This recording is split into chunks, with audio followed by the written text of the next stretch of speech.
Hey everybody, how are you? It's Friday! We've made it past the week. Welcome to our first episode of Q&A Friday. That's right. I will be answering 5 questions sent to us from our current personal training members in the studio, from our in-home personal training members that train at home, and from the members from our purefit.ca website who are currently doing online training. That's right.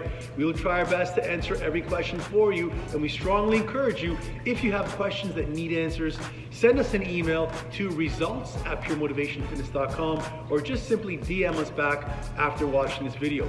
We hope you enjoy them. Sit back and let's begin. So the first question says, should I have carbs before or after my workout? Now, to answer that properly, one, it depends on the type of body type you have. We specialize in body type training at PMF, and there are 3 specific types of bodies: an ectomorph, mesomorph, and endomorphic body type. Without going into crazy detail, if you are someone that's looking to put on muscle, that's trying to gain weight, and that is not satisfied with the current weight they have, you definitely need to have carbohydrates before your workout. And typically, you should be looking at eating an hour to 2 before your workout, a meal with some protein, carbs, and some fats, some healthy fats, and then prior to your workout, some fruit, something with some quick sugar to give you the energy, because you need excess fuel when you're going into the workout so you don't tap into muscle stored energy. Now, if the person is mesomorphic or endomorphic and they're looking to lose weight and their goal is 20, 30, 40 pounds of fat loss, you should have had something to eat 3 hours prior, so you have some proper glycogen stores in your muscles to provide you with energy for your workout. Now, eating a meal right before you work out, half an hour, is not going to be great, because you're going to provide yourself with energy, and then all you're doing is burning calories, and you're going to kind of meet yourself at the same plane. I would suggest, if you're someone that's looking to lose 10, 15, 20 pounds, and you're working out in the morning, to have something very light. Now, we know that fat foods are not really good for digestion, so they take a little longer, but if you can have something like a yogurt, if you can have a boiled egg, if you can have some nuts in a small yogurt, something like some pumpkin seeds, something light that can give you some energy, you can get through your workout. Because remember, your workout's going to be based on burning calories and not so much in terms of lifting so much heavy weight. The important time to have your meal is after the workout. That is where having a protein shake, some kind of yogurt mixed with some fruit and some nuts is going to be very helpful, because we want quick absorption time. Okay, question number 2. We are talking, if I only have $100 to spend, what's the best or most important exercise equipment to buy? Okay, you typically want to try to make sure that if you can get your hands on a kettlebell. You can purchase a sandbag, okay? And even if needed, if you only have access to a plate for major compound movements, you'll get the best bang out of your buck. You don't really need big equipment, you don't need treadmills or cardio machines, but you do need one form of exercise, some kind of free weight that you can do big movements like deadlifts, bent over rows, overhead presses, and swings. The second form of exercise you would need is some form of band, okay? Now, I like using the thinner bands for my workouts versus going with the bigger bands, because obviously if you're trying to do a pull-up and you've never done a pull-up, this will be much more efficient. But if you want to work back muscles, biceps, triceps, shoulders, you probably can get a lot more usage out of the smaller bands, because the resistance is not going to be that strong, especially for a beginner. You definitely want to get a skipping rope, because skipping rope you can do so much forms of active rest. You can also use it on the floor to jump over with. And if you have any remaining money and you want to get some dumbbells, I would say get 1 pair of dumbbells. Don't be getting 5s, 10s, and 15s if you're a female, but get 1 pair of dumbbells, let's say 15 pounds, which is right in the middle, which you can utilize for doing movements, overhead presses, bent over rows. But if you need to, you can drop down to 1 dumbbell and use that for a bicep curl overhead extension, okay? You don't necessarily need to have big equipment. Okay, question number 3. I'm trying to not eat red meats. What other protein sources can I eat? Excellent question. There are many. Typically, your red meats will have more fat. They'll also have more creatine monohydrate in them, but you can get away with having a lot more whiter meats. So we're looking at white meats such as turkey, chicken, your fishes. You can go with dairy proteins like your eggs, Greek yogurt, ricotta cheeses, cottage cheeses are a little bit more higher in protein than some of your other typical cheeses. You can go into other sources such as protein powder, which is a staple in everyone's diet, or they should have that.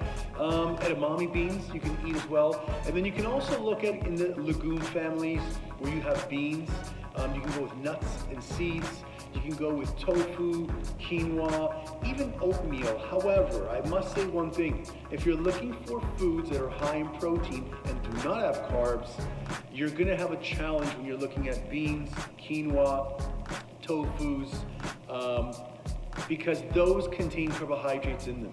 Especially, I would say a half a cup of beans is going to be around 9 to 10 grams of protein, 20 grams of carb. So if you're looking for foods that do not have carbs in them, the first 4 or 5 that I mentioned will be sufficient. If you're not really concerned and you want to have them, let's say, as a lunchtime meal, you can have your beans, you can throw some chia seeds in there, you can have a little bit of wild rice in there, you can make it as a whole meal. Question number 4, I usually do a lot of squats and deadlifts when I used to train at the club, meaning our club, but now I don't have much equipment. What do you suggest I do if I'm not doing a Zoom workout? So one of the most important things I think you should focus on is trying to keep the same mentality or same concept, which is work on metabolic conditioning style training sessions. Metabolic conditioning is going to involve all 3 of the energy systems of the human body. The phosphagen system, which is going to last you from 0 to 10 seconds. For example, if you're doing push-ups or heavy explosive jumps, or you're doing a deadlift with a certain amount of weight, you only have a certain amount of energy. You have your glycolytic system, which typically will kick in after the first system of energy has depleted. So let's say from the 15-second mark up to a minute and a half, let's say 2 minutes. And then you have your oxidative or slow steady state of energy, which would kick in from, the 3 to 5 to 7 minutes of exercise.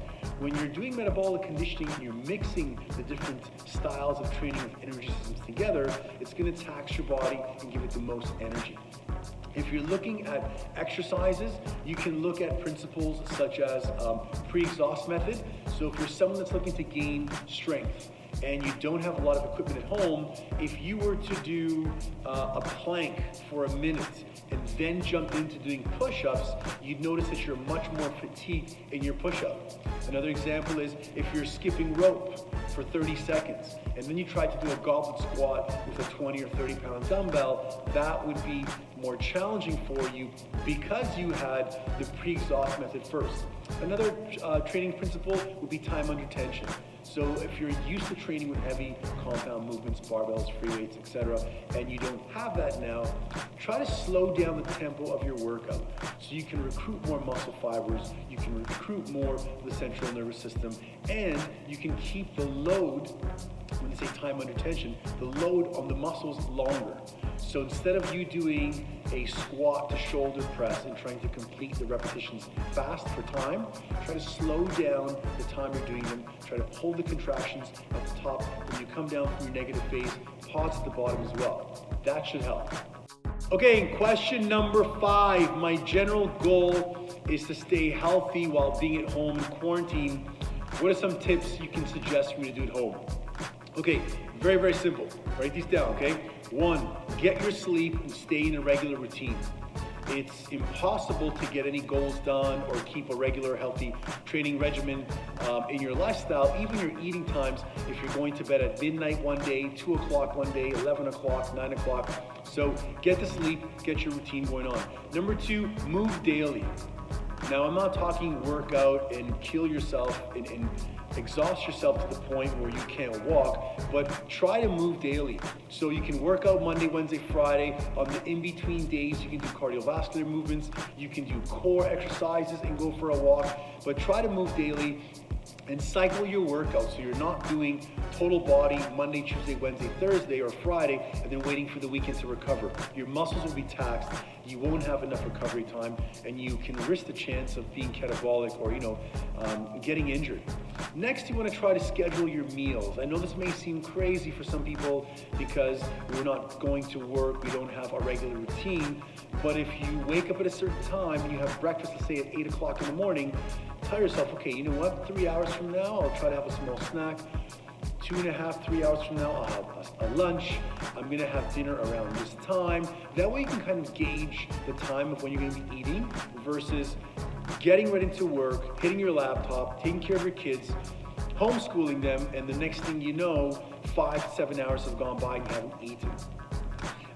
Train for strength versus cardio. If you're looking for the biggest key factor, instead of someone doing 4 days of running, I would rather they do 2.5 days or smaller workouts of weight training, which burns more calories, affects your central nervous system, provides more stimulus for your body, and it's going to help you build bone density and muscular strength versus cardiovascular exercises. Journal. Write down what you're doing. Write down how you're feeling. Wake up in the morning, try to meditate, try to calm yourself, try to read, get involved in a daily practice of journaling and gratification. And before you go to bed every night, take 15 to 20 minutes to sit down and try to plan your next day. I think if you're going to bed and you think about what's going to happen for the next day and you kind of plan it out, you will have more success. You will go to sleep more confident, and you're not going to wake up in that reactive state, okay? That's my 5 questions. If I went over 5 minutes, don't be mad. Hope you enjoyed the information. And remember, if you need any help with health and fitness, check out our website, purefit.ca. We have an online program for kids, for adults. We have nutritional shows there. We have yoga. Whatever you need, we can assist you. And more importantly, I'd like to answer your questions. So send me an email, results@puremotivationfitness.com. Reply back to this video. We want to help as many people as possible. And remember, when it comes to health and fitness, attitude is everything. Have an amazing day and take care.